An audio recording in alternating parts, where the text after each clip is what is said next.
झारखंड के मुख्यमंत्री हेमंत सोरेन की आज प्रवर्तन निदेशालय के सामने पेशी है। जमीन घोटाले से जुड़े कथित मनी लॉन्ड्रिंग के मामले में आज सोरेन से पूछताछ है।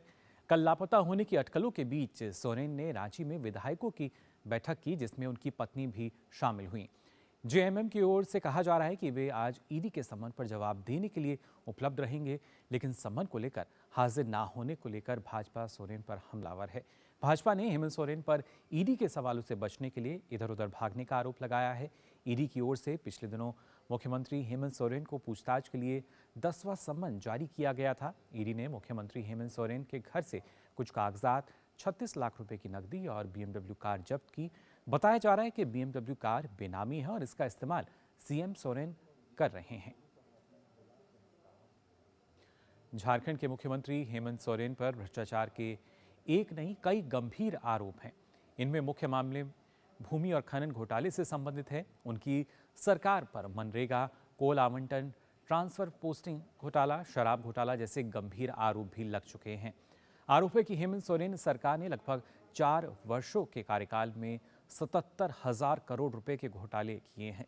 आरोप है कि हेमंत सोरेन ने मुख्यमंत्री और वन एवं पर्यावरण विभाग के विभागीय मंत्री होते हुए खुद ही पर्यावरण क्लियरेंस के लिए आवेदन दिया और खुद ही क्लियरेंस लेकर खुद ही खनन पट्टा हासिल कर लिया। गौरतलब है कि जेएमएम और उसके सहयोगियों की सरकार में भ्रष्टाचार के मामले पहले भी सामने आए हैं।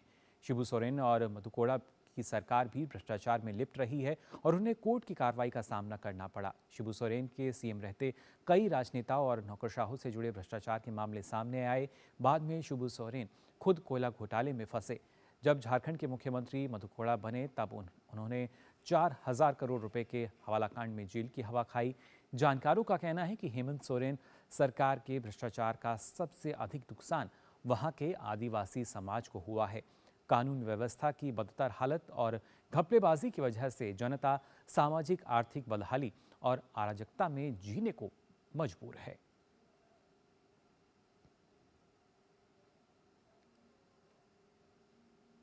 वहीं इसी बीच कल देर रात तक सीएम हेमंत सोरेन के आवास पर सत्तापक्ष विधायकों की बैठक हुई। इस बैठक में झारखंड मुक्ति मोर्चा, कांग्रेस और आरजेडी के विधायक शामिल हुए।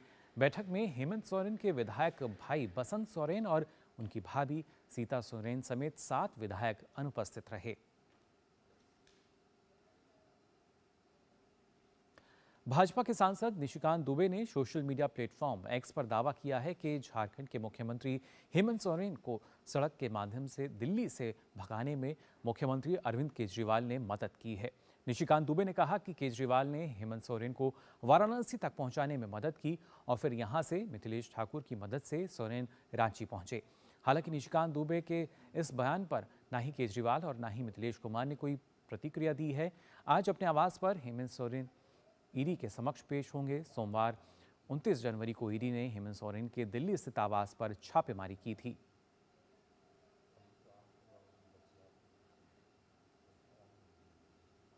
इसके साथ ही निशिकांत दुबे ने एक्स पर कहा कि मुख्यमंत्री हेमंत सोरेन को तब तगड़ा झटका लगा जब विधायक दल की बैठक में उनकी पत्नी कल्पना सोरेन के नाम पर सहमति नहीं बन पाई। सीता सोरेन और बसंत सोरेन इसके विरोध में उतरे। कुल 35 विधायक ही बैठक में पहुंचे। सादे कागज पर विधायकों ने हस्ताक्षर किया।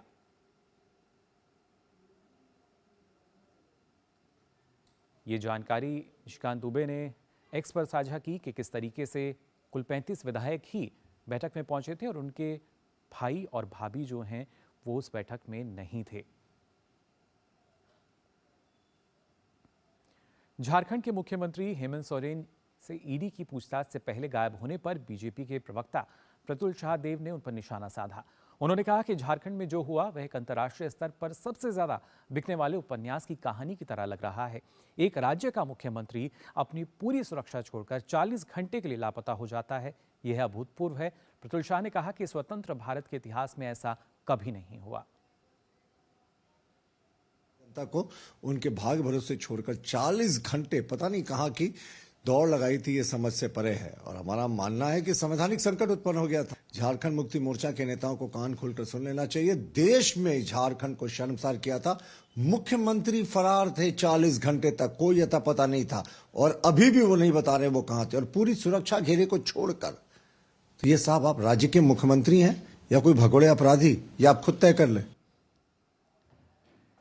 तो बीजेपी निशाना साध रही है जेएमएम पर, हेमंत सोरेन पर, और अभी तक उनकी जो मुश्किलें हैं और बढ़ती हुई नजर आ रही हैं। इस बारे में और ज़्यादा जानकारी के लिए आइए रुक कर लेते हैं। रांची से हमारे संवाददाता दिवाकर कुमार हैं जो हमारे साथ जुड़ चुके हैं। दिवाकर, जानना चाहेंगे पूछताछ की अगर बात की जाए, जो ईडी पूछताछ करने वाली है किस समय होगी और किस तरह की अभी वहाँ स्थिति चल रही है? देखिए, मैं सीएम आवास के सामने इस वक्त खड़ा हूँ। ये सीएम आवास के सामने नजारा है। इधर जाने के लिए पूरी तरीके से बैरिकेडिंग कर दी गई है। जी। किसी की आवाजाही जो है वो फिलहाल यहाँ पर नहीं हो रही है। वो आवाजाही बंद कर दी गई है। चप्पे चप्पे पर पुलिस बलों की तैनाती की गई है और चूंकि टाइम 1 बजे का ही रखा गया था, फिलहाल ईडी की जो गाड़ियां हैं वो अभी यहाँ पर नहीं पहुंची है। लेकिन मेरे जो सूत्र बता रहे हैं कि ईडी की टीम जो ईडी कार्यालय एयरपोर्ट के नजदीक है वहां से रवाना हो गई है। तो किसी भी वक्त उम्मीद की जा रही है कि ईडी की टीम यहाँ पर पहुंचेगी और उसके बाद जो आगे की कार्रवाई है, क्योंकि पिछली बार भी जब हेमंत सोरेन से पूछताछ हुई थी तो मुख्यमंत्री आवास में ही करीब 7.5 घंटे की पूछताछ हुई थी और इस बार भी करीब करीब टाइम वही है। इसी 1:30 बजे के आसपास ईडी की टीम ने पिछले बार भी ईडी सीएम हेमंत सोरेन के घर पहुंची थी और उसके बाद पूछताछ शुरू हुई थी। तो आप देख सकते हैं कि किस तरीके से सिक्योरिटी का जाल यहाँ पर फैलाया गया है और साथ ही साथ आसपास के जो इलाके हैं, राजभवन है, ईडी ऑफिस है, सीएम आवास है, यहाँ पर सभी जगह पर धारा 144 लगा दिया गया है। लोग क्या कि काफी संख्या में लोगों के यहाँ जमा होने की सूचना थी। झारखंड के कई जिलों से जो झारखंड मुक्ति मोर्चा के कार्यकर्ता हैं वो झारखंड की ओर कूच किए, तो ऐसे में उन्हें बाहर रोका गया है ताकि राजधानी जी दिवाकर पैदा हो जाए। सुरक्षा के पुख्ता इंतजाम किए गए और इंतजाम देखा जा रहा है कि किस तरीके से जब ईडी की टीम पहुंचेगी और ईडी का जो सामना है वो किस तरीके से हेमंत सोरेन करेंगे। और जो पिछली बार जिस तरह से सवालों का उन्होंने जवाब दिया था जिससे ईडी असंतुष्ट नजर आई थी, तो आज क्या ईडी को हेमंत सोरेन अपनी तरफ से अपनी जवाब जो देते हैं उसमें क्या कुछ वो रखते हैं अपना पक्ष। जी बिल्कुल दिवाकर, लेकिन जिस तरीके से सुरक्षा के पुख्ता इंतजाम है लेकिन उसके बावजूद रहस्यमय ढंग से वो लापता हो जाते हैं और अभी फिलहाल जिस तरह की परिस्थितियां बनी हुई हैं, विधायकों के साथ उनकी बैठक हुई और आरोप ये भी लग रहा है कि आम सहमति जो है वो अभी तक नहीं बन पा रही है दूसरे नाम को लेकर।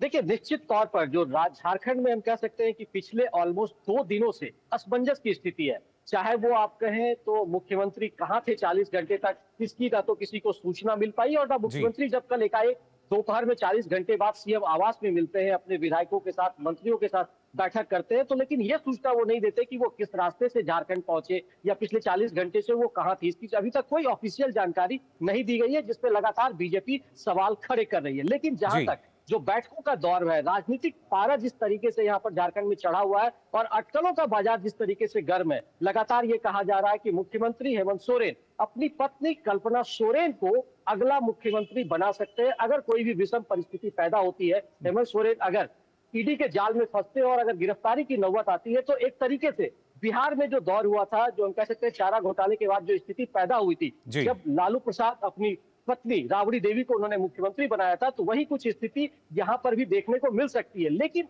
फिलहाल जो सूत्रों से जानकारी मिल रही है कि कल जब दिन भर बैठकों का सिलसिला चला और पहली बार हेमंत सोरेन की पत्नी जो कल्पना सोरेन, वो विधायक नहीं है लेकिन वो बैठक में शामिल हुई, तो ये पहली बार हुआ था और उसके बाद शाम में भी देर रात तक बैठकों का सिलसिला चला। लेकिन सबसे गौर करने वाली बात यह है कि हेमंत सोरेन का जो परिवार है वो एक तरीके से विरोध में नजर आ रहा है, क्योंकि जो उनके भाई वसंत सोरेन है, उनकी जो एक बड़े भाई की पत्नी है सीता सोरेन, वो भी बैठक से अनुपस्थित रही है और उन्होंने साफ तौर पर बाहर में मीडिया से बातचीत में ये कहा है कि कल्पना सोरेन उन्हें जो कह सकते हैं वो बर्दाश्त नहीं है, एक्सेप्टेबल उनके लिए नहीं है। तो आप समझ सकते हैं कि परिवार में अभी इस तरह की चीजें मनाने का दौर चल रहा है, मंथन का दौर चल रहा है कि अगर विषम परिस्थिति होती है तो अगला मुख्यमंत्री कौन होगा। लेकिन इस बीच कांग्रेस और जो महागठबंधन के दूसरे नेता है, उन्होंने हेमंत सोरेन को आश्वासन दिया है कि वो उनके साथ खड़ा है। लेकिन जब स्थितियां बदलेगी और मुख्यमंत्री अगर ईडी के गिरफ्त में आ जाते हैं तो कुछ करवट बदल सकता है पारा, क्योंकि राजनीति में सब कुछ बदलता रहता है, तो उसका थोड़ा इंतजार करना पड़ेगा। जी बिल्कुल दिवाकर, आप लगातार नज़र बनाए रखिए, कुछ जैसा आपने बताया कुछ देर बाद शायद ईडी की जो टीम है वो पहुंचेगी। दोबारा आपसे अपडेट के लिए हम आपके साथ जुड़ेंगे। फिलहाल बहुत बहुत शुक्रिया हमारे साथ जुड़ने के लिए। तो झारखंड की अगर बात की जाए, यहाँ के मुख्यमंत्री हेमंत सोरेन जिनसे पूछताछ के लिए अब से कुछ समय बाद माना जा रहा है कि जो ईडी की टीम है वो पहुंचेगी